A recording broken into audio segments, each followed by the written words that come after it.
Assalamualaikum warahmatullahi wabarakatuh. Waalaikumsalam warahmatullahi wabarakatuh. Hari ini kami akan mempresentasikan hasil dari kerja kelompok kami di tugas rekayasa perangkat lunak. Judul makalah yang kami buat adalah perancangan web app publikasi hasil karya siswa SMK dengan menggunakan framework static site. Kelompok kami terdiri dari 2 orang, yaitu saya sendiri Muhammad Fajar dan rekan saya Dimas Setiadi.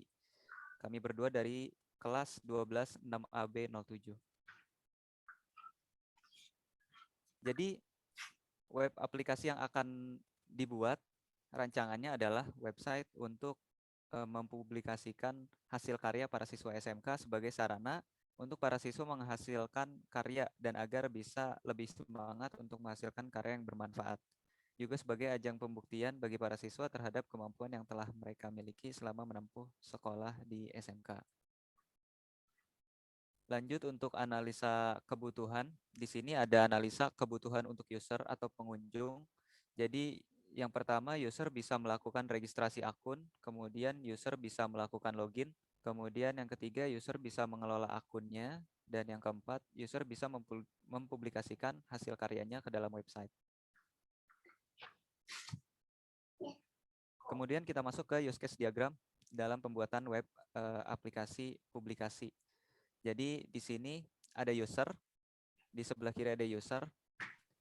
Sebagai aktor, user bisa melakukan registrasi, kemudian bisa melakukan login, kemudian bisa mengelola akun, dan user bisa publish karyanya, kemudian user bisa memantau hasil karyanya. Yang mana user melakukan login, mengelola akun, dan publikasi karya itu user harus melakukan login terlebih dahulu. Kemudian selanjutnya ada activity diagram, ada user dan web app system. Jadi dimulai dari user registrasi akun, kemudian web app system menyimpan data registrasi, dan user bisa melakukan login akun. Kemudian user masuk ke dashboard publish, kemudian user mengisi form sebelum mempublish karyanya, kemudian user mengkonfirmasi publish hasil karyanya, dan web app system bisa melihat pantauan pada web app. Selanjutnya adalah kelas diagram. Jadi kelas diagram di sini ada admin, ada user, kemudian fitur, user output, dan output laporan. Jadi dalam user ada ID user, ada nama user, password, username, dan email. Kemudian ada simpan profile dan update profile. Kemudian ada user output, publikasi karya, add artikel, monitoring hasil. Dengan actionnya add publish fitur, kemudian tambah artikel, pantau hasil publish, kemudian fiturnya yang bisa digunakan oleh user yaitu publish fitur, user login, artikel, user repository, kemudian ada add publish fitur, update publish, tambah artikel, chart user aktif, kemudian di admin ada GitHub ID, ada Gitkey, dan Cloudflare ID, kemudian ada simpan profile dan update profile. Kemudian output laporannya terpublikasi hasil karya siswa dan update informasi via artikel dengan action view informasi. Selanjutnya akan dilanjut oleh rekan saya, Dimas. Terima kasih Bang atas waktunya. Jadi saya lanjutkan untuk slide berikutnya. Jadi untuk sequence diagramnya dimulai dari saat admin ini melakukan login, di mana setelah login dia akan mengakses source code-nya, di mana source code ini diletakkan di GitHub. Jadi untuk dari sisi back Bang, back belum Bang. Oke. Dilanjutkan, jadi untuk source code ini diakses dari GitHub page, kemudian dia akan diakses menggunakan fitur Git control dalam ini yang sudah terinstall di sistem operasi. Kemudian setelah itu admin baru masuk ke GitHub dashboard. Lanjut Bang.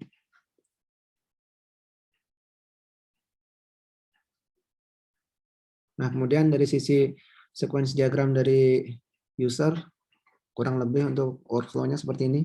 Jadi user akan mengakses halaman registrasi, kemudian dia akan diarahkan untuk ini mengisi kelengkapan daripada form di dalamnya. Kemudian setelah berhasil akan ada muncul pesan di mana pesan itu selamat registrasi akun Anda berhasil. Itu artinya user berhasil membuat sebuah user di web app tersebut.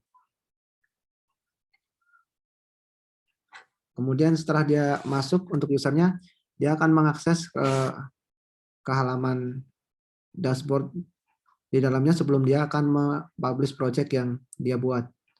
Yang kemudian user itu akan bisa memantau langsung dari web aplikasi tersebut. Bisa lanjut, Bang?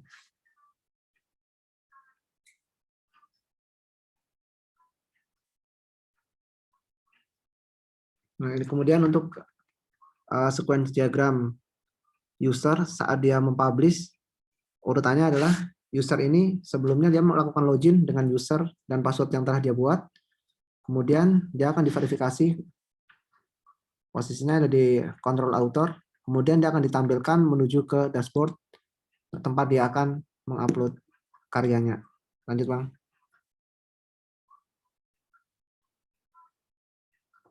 Nah, kemudian untuk sisi deployment diagram ini sebenarnya lebih ke pengaturan backend-nya, di mana sebenarnya apa sih static site ini dan kenapa harus menggunakan static site? Jawabannya adalah pada diagram deployment ini. Jadi untuk yang pertama perlu kami informasikan, Pak. Jadi untuk penggunaan static site, di samping dia lebih simpel, jadi untuk sistem keamanannya juga dia lebih terjamin karena dia tidak merunning database yang existing, seperti dia menjalankan database MySQL atau dia menggunakan database yang dilingkan dengan source code.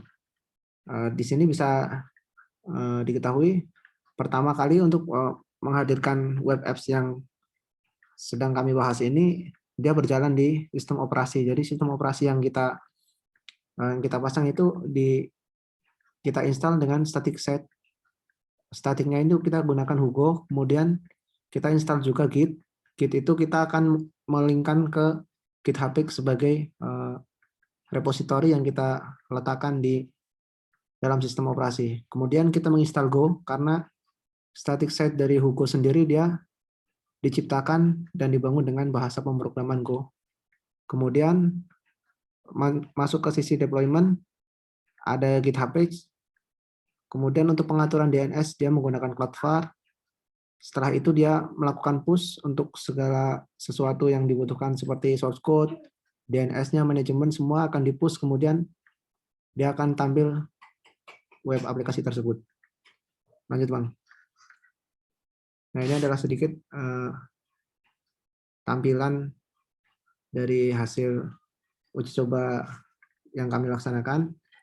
Jadi tampilan seperti ini, ada fitur untuk apabila sekolah-sekolah tertentu ingin bergabung atau mempublish karyanya bisa melakukan registrasi di fitur publikasi karya. Kemudian di sini juga bisa kita lihat informasi berapa jumlah mahasiswa yang aktif, siswa yang aktif di sini, dan kemudian ada berapa karya yang dipublish akan tampil semuanya di sini. Oke, ini dari sisi source code-nya website tersebut decoding dengan bahasa pemrograman Go. Kemudian kurang lebih seperti ini, ada folder partial, ada kontak, segala macam, dan di sini semua diinstal melalui Git version tadi yang di awal kami terangkan. Nah, ini juga yang tadi disampaikan di sisi yang di awal tadi masalah sisi backend. Jadi kami menggunakan GitHub sebagai wadah untuk menyimpan repositori source code-nya. Ini adalah GitHub page-nya. Semua source code yang tadi kita coding akan disimpan di GitHub page. Kemudian sebelum dia di running untuk di online kan, tentu kita harus set DNS-nya. Jadi untuk set DNS kita menggunakan layanan Cloudflare. Yang sementara ini layanan Cloudflare itu kita menggunakan layanan yang gratis dengan fitur yang tentunya masih sedikit, namun kita bisa menjalankan web apps tersebut dan melihat kinerjanya seperti apa.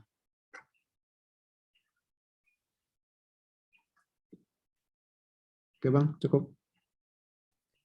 Iya, jadi sekian presentasi dari kelompok kami. Kurang lebihnya mohon maaf. Wassalamualaikum warahmatullahi wabarakatuh. Waalaikumsalam warahmatullahi wabarakatuh.